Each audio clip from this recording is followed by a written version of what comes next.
मध्य पूर्व की धरती, जहां से एक ऐसी जंग की कहानी शुरू होती है। सन 1980 का इराक, तेल से भरा, महत्वाकांक्षाओं से धधकता एक देश। इस देश का नेता था सद्दाम हुसैन, ताकत का भूखा, घमंड से भरा। और दूसरी तरफ था ईरान, जहां सिर्फ 1 साल पहले इस्लामी क्रांति आई थी। अयातुल्ला खुमैनी सत्ता में थे। उनकी आंखों में एक अटूट यकीन था।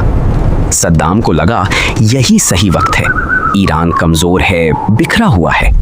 उसने सोचा कुछ ही हफ्तों में ईरान घुटने टेक देगा। ये उसकी सबसे बड़ी गलती थी। 22 सितंबर 1980 इराकी टैंक ईरान की सीमा में घुस गए। जंग शुरू हो गई। बमबारी शुरू हुई। खून की नदियां बहने लगीं।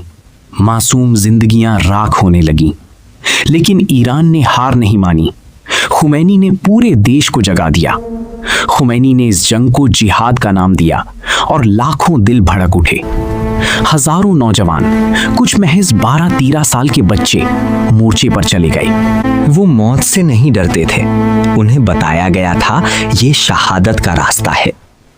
खाइयों में लड़ी गई ये जंग पहले विश्व युद्ध की याद दिलाती थी।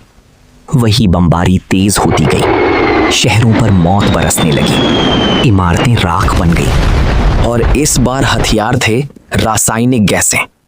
खामोश, अदृश्य और बेरहम। सद्दाम ने ईरानी सैनिकों पर मस्टर्ड गैस और नर्व एजेंट्स का इस्तेमाल किया। हजारों सैनिक तड़पते हुए मरे। दुनिया ने देखा और चुप रही।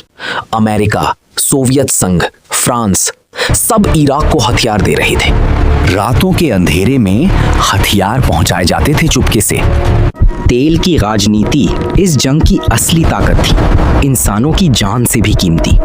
शिया सुन्नी का टकराव और ठंडी जंग का खेल इस आग को और भड़का रहे थे।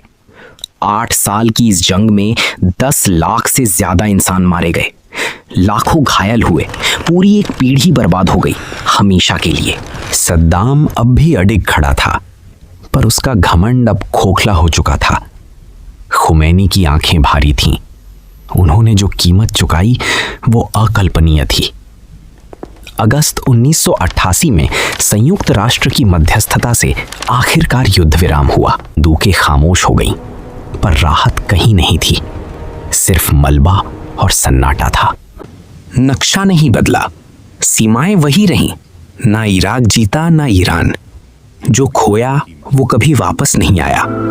ये जंग थी एक पूरी पीढ़ी की कीमत।